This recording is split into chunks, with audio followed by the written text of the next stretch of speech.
জানেন কি মৃত্যুর পর একটা ভয়ঙ্কর নদী পার হতে হয়, যে নদীর জল সবসময় টকবক করে ফুটছে। জানুন আজ সেই বৈতরণী নদীর কথা। নমস্কার, সকলকে স্বাগত জানাই আমার ইউটিউব চ্যানেলে। আজ আপনারা জানতে পারবেন মৃত্যুর পূর্ববর্তী ও পরবর্তী অনেক অজানা, অনেক ভয়ঙ্কর তথ্য। আমাদের মৃত্যুর পরে যে নদী পার হতে হয় সে নদীর নাম বৈতরণী নদী। অনেকে মৃত্যুর আগে পর্যন্ত এই নদী স্বপ্নে দেখে থাকবেন। তাহলে চলুন দেরি না করে শুরু করা যাক এই ভিডিওটি।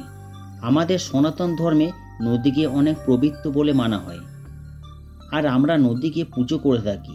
গঙ্গা, যমুনা, সরস্বতী, সিন্ধু, কাবেরী এই সমস্ত নদীকে অত্যন্ত পবিত্র বলে মনে করা হয়, এবং এও বলা হয়ে থাকে এই নদীতে স্নান করলে আমাদের সমস্ত পাপ দূর হয়ে যায়। অনেক ধর্মীয় আচার অনুষ্ঠান নদীর জলে দাঁড়িয়ে করা হয়ে থাকে। সমস্ত নদীর মধ্যে গঙ্গা নদীকে শ্রেষ্ঠ বলে বলা হয়। গঙ্গা নদীর জল ছাড়া কোনো পূজা অর্চনা হয় না, এমনকি পিতৃপুরুষের শ্রাদ্ধে গঙ্গা জলের ভূমিকা অপরিসীম। নদীর পাশে প্রথম মানব সভ্যতা গড়ে উঠেছিল বলে নদীকে মাও বলা হয়। কিন্তু আপনারা জানেন কি আমাদের সনাতন ধর্মে এমন একটি নদী আছে যা এই সমস্ত নদী থেকে সম্পূর্ণ আলাদা। সেই নদী অত্যন্ত ভয়ঙ্কর। ওই নদী সম্পর্কে গরুড় পুরাণে বিস্তারিতভাবে বলা হয়েছে। মৃত্যুর পর জীবাত্মাকে বৈতরণী নদী পার হতে হয়। পাপী আত্মা দেখলেই এই বৈতরণী নদী টকবক করে ফুটতে থাকে। আজ হিংস্র জীবজন্তু তার ভয়ঙ্কর দাঁত বার করে তাকে খাওয়ার জন্য অধীর আগ্রহে থাকে। জানুন বিস্তারে এই নদী সম্পর্কে। বহু পুরাণ সম্পর্কে এই নদী যমলোক থেকে ৮৬,০০০ যোজন দূরে যমলোকের চারপাশে এই নদী প্রবাহিত হয়।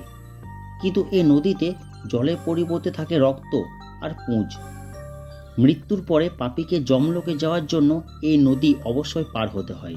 এই নদী যদি সে পার না হয় তাহলে সে নরকে বা যমলোকে যেতে পারবে না। এই নদীতে ঘুরে বেড়ায় ভয়ঙ্কর সব পোকামাকড়, কুমির, শকুন ও অজস্র জন্তু জানোয়ার। গরুড় পুরাণে বলা হয়েছে এই নদী পার করতে তার অনেক কষ্ট হয়, যে সারা জীবন ধরে পাপ কাজই করে এসেছে, কখনো পূর্ণ অর্জন করেনি। যমদূতরা যখন এই পাপী আত্মাকে এই বৈতরণী নদী পার করায় তখন সে বৈতরণী নদী টকবক টকবক করে ফুটতে থাকে। যে ব্যক্তি জীবনে কখনো ভালো কাজ করেনি, ভগবান শ্রীকৃষ্ণের নাম কীর্তন করেনি, কখনো ভগবানের মন্দিরে যায়নি, কখনো ভগবানকে প্রণাম করেননি, সেই পাপী ব্যক্তি বৈতরণী নদী পার করতে অনেক কষ্ট হয়। এই বৈতরণী নদী কার পার করতে কোনো কষ্ট হয় না? ভগবান বিষ্ণু বললেন গুরুদেবকে তাদের এই নদী পার করতে কোনো কষ্ট হয় না যারা সুকৃতি অর্জন করেছে। আর এই সুকৃতি শুধুমাত্র পাওয়া যায় ভগবান শ্রীকৃষ্ণ চৈতন্য মহাপ্রভুর নামকরণ করে। যে ব্যক্তি ভগবান শ্রীকৃষ্ণ, ভগবান রামচন্দ্র এবং কলিযুগের ভগবান শ্রীকৃষ্ণ চৈতন্য মহাপ্রভুর নাম শুনে কীর্তন করেন তাকে এই বৈতরণী নদী পার হতে হয় না। কারণ সেই পূর্ণবান ব্যক্তি আর যমলোকে যান না, তিনি ভগবানের ধামে চলে যায়।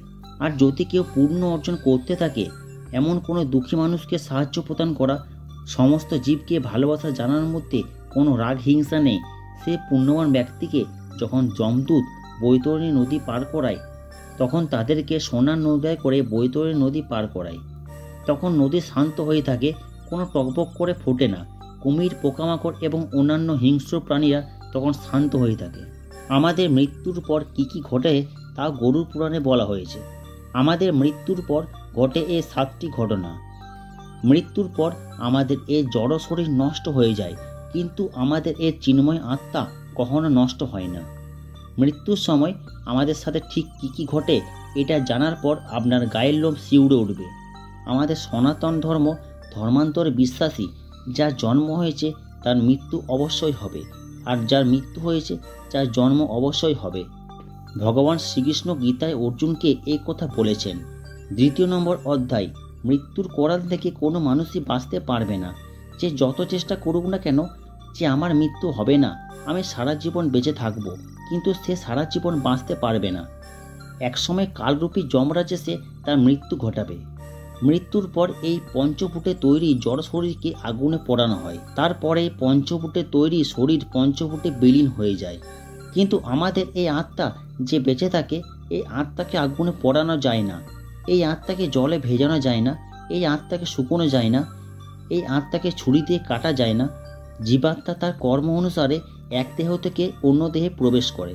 যেমন আমরা পুরনো বস্ত্র পরিত্যাগ করে নতুন বস্ত্র পরিধান করি, ঠিক তেমনই এই শরীর ত্যাগ করে আবার নতুন শরীর ধারণ করে। কিন্তু জানেন কি মৃত্যুর পর ঠিক কি হয় আমাদের সাথে? মৃত্যুর ঠিক 1 ঘন্টা পর আত্মার সাথে এমন কিছু ঘটনা ঘটে যার ফলে আত্মা অস্থির ও চঞ্চল হয়ে ওঠে। গরুড় পুরাণে বলা হয় যে মৃত্যুর পর আত্মার সাথে এই 7 ঘটনা ঘটে। 1 নাম্বার, মৃত্যুর পর আত্মা 1 ঘন্টার জন্য জ্ঞান হারিয়ে ফেলে। কারণ এত বছর ধরে এই শরীর চালনা করার পর এই আত্মা ক্লান্ত হয়ে জ্ঞানশূন্য হয়ে যায় এবং 1 ঘন্টা পরে সেই আত্মা চেতনা ফিরে আসে। 2 নাম্বার, মৃত্যুর পর আত্মা কিছুই বুঝতে পারে না যে তার সাথে কি ঘটে চলেছে। প্রথম সে বুঝতে পারে না তার সাথে কি হয়েছে। সে এটা ভাবে তার সাথে কিছুই হয়নি। 3 নাম্বার, মৃত্যুর পর আত্মা তার চারপাশের আত্মীয় স্বজন বন্ধু বান্ধবদের সাথে কথা বলার চেষ্টা করে, কিন্তু তারা সেই আত্মার কথায় কোনো কিছু সাড়া দেয় না। তখন সেই আত্মা খুব বিচলিত হয়ে যায় এবং সে চিৎকার করতে থাকে, তোমরা কি আমার কথা শুনতে পাচ্ছ? আমাকে কি তোমরা দেখতে পাচ্ছ? তখন সেই আত্মা অত্যন্ত অধীর ও ভয়ভীত হয়ে যায়। 4 নাম্বার, মৃত্যুর পর সেই আত্মা ওই জড় শরীর দেখে অত্যন্ত ভয় পেয়ে যায় এবং সে দেখতে থাকে, এটা তো আমার শরীর, আমি তো ছিলাম এতক্ষণ এই শরীরের মধ্যে, আমি কিভাবে বাইরে বেরিয়ে এলাম? এটা ভেবে সে অত্যন্ত কান্না করতে থাকে। আর সে বারবার ঢোকার চেষ্টা করে সে শরীরের মধ্যে, কিন্তু সে শরীরের মধ্যে ঢুকতে পারে না। সে তার পরিবারের সাথে কথা বলার চেষ্টা করে, কিন্তু তার পরিবার কেউ তার কথা শুনতে পারে না। 5 নাম্বার, মৃত্যুর পর আত্মা তখন মায়ায় পড়ে যায় যে শরীরের সাথে এতদিন তার সম্পর্ক ছিল। এই শরীরের সাহায্যে সে এক জায়গা থেকে অন্য জায়গায় যেত, সমস্ত বন্ধু বান্ধব আত্মীয় স্বজনের সঙ্গে সম্পর্ক হয়েছিল, তাই এই শরীরকে সে খুব ভালোবেসে ফেলেছে। তখন সে এ শরীরের মধ্যে ঢোকার চেষ্টা করে, কিন্তু যমদূত পাশে থাকার কারণে সে ঢুকতে পারে না। তখন সে আস্তে আস্তে উপলব্ধি করতে পারে যে এই শরীর ত্যাগ করে যাবার সময় হয়ে গেছে। তখন সে আত্মা নিজেকে সংযত করে নেয়। 6 নম্বর, মৃত্যুর পর আত্মা জীবদ্দশায় করা সমস্ত কর্ম মনে পড়ে। সে কি কর্ম ভালো করেছে, সে কি কর্ম খারাপ করেছে, আর তার পরিবারের সাথে এসে কেমন ব্যবহার করেছে, এই সমস্ত কিছু তার মনে পড়ে। সে যদি তার পরিবারের সাথে খারাপ কর্ম করে থাকে, তাকে খারাপ ব্যবহার করে থাকে, তখন সে আত্মা খুব কষ্ট পায় যে আমি কেন আমার পরিবারের সাথে এত খারাপ ব্যবহার করলাম। তখন আত্মা পরিবারের কারোর সাথে যদি খারাপ ব্যবহার করেও তখন সে দুঃখী হয়ে যায় এবং নিজের শত্রুকে সে পরম বন্ধু ভাবে। 7 নম্বর, তারপর সে আত্মা যমদূতের উদ্দেশ্যে পাড়ি দেয়। সেই আত্মা তখন তার কর্ম অনুসারে যমলোকে গিয়ে শাস্তি পায়। কারো কারো মৃত্যুর পর অল্প সময়ের মধ্যে পুনর্জন্ম হয়ে যায়, আর কারো কারো পুনর্জন্ম পেতে অনেকটা সময় লেগে যায়। যদি সে পাপী হয়ে থাকে তাহলে সে তার সমস্ত পাপকর্ম নরকে ভোগ করার পর সে আবার পুনর্জন্ম পায়, সেই জন্য তার অনেকটা সময় লেগে যায় পুনর্জন্ম পেতে। আর যে আত্মা পুণ্যবান হয় সে স্বর্গে গিয়ে নানান রকম সুখ সুবিধা ভোগ করার পর আবার পুনর্জন্ম নিয়ে এ পৃথিবীতে ফিরে আসে। গুরুর কোরআন অনুসারে মৃত্যুর আগে আমাদের কিছু সংকেত দিয়ে থাকে। হঠাৎ করে কারোর যদি মৃত্যু হয় তখন সে কিছু না কিছু সংকেত পেয়ে থাকে। মৃত্যুর আগে কি সংকেত পাওয়া যায় আসুন জেনে নেওয়া যাক। মৃত্যুর আগে কি সংকেত পাওয়া যায়, এই সমস্ত সংকেত আমরা অনেকে বুঝতে পারি না। মৃত্যুর আগে আমাদের সারা জীবনের সমস্ত কর্ম আমাদের চোখের সামনে ভেসে ওঠে, এরকমই বলা হয়েছে গরুড় পুরাণে। ভগবান শ্রীকৃষ্ণ তানার বাহন গুরুদেবকে বলছেন যে মৃত্যুর সময় সমস্ত ব্যক্তি তার চোখের সামনে ভেসে ওঠে তার সারা জীবনের কর্ম। সারা জীবনে তিনি কি ভালো কাজ করেছেন আর তিনি কি খারাপ কাজ করেছেন তার ছবির মতো ভেসে ওঠে তার চোখের সামনে। গরুড় পুরাণে বলা হয়েছে যে ব্যক্তির মৃত্যু হতে চলেছে সে তার আশেপাশের যমদূতকে দেখতে পায়। এরকমই অনেক ঘটনা আমাদের আশেপাশে ঘটে থাকে। আপনি হয়তো লক্ষ্য করে দেখবেন যে মৃত্যুর আগে অনেকে বলে থাকে যে আমাদের চোখের সামনে কালো রঙের কি দেখা যাচ্ছে, ওখানে একটা মানুষ দাঁড়িয়ে আছে যে আমার দিকে তাকিয়ে আসছে। এরকমই অদ্ভুত সমস্ত কথা আপনি শুনতে পারবেন। তার আশেপাশে এরকম নেগেটিভ এনার্জিকে অনুভব করে সে আতঙ্কিত হয়ে পড়ে। মৃত্যুর সময় এক ভয়ঙ্কর দরজা দেখা যায়, সে দরজা দিয়ে ধোঁয়া বেরোতে দেখা যায়। আবার এও দেখা যায় যে ব্যক্তি তখন স্বপ্নে তার পূর্বপুরুষকে দেখতে পায়, আর সে দেখতে পায় তার পূর্বপুরুষেরা কান্নাকাটি করছে। গরুড় পুরাণে এও বলা হয়েছে একটু সময় আমাদের হাতের রেখা হালকা হয়ে যায়, আমাদের হাতের রেখা মুছে যায়, আমাদের হাত সাদা হয়ে যায়।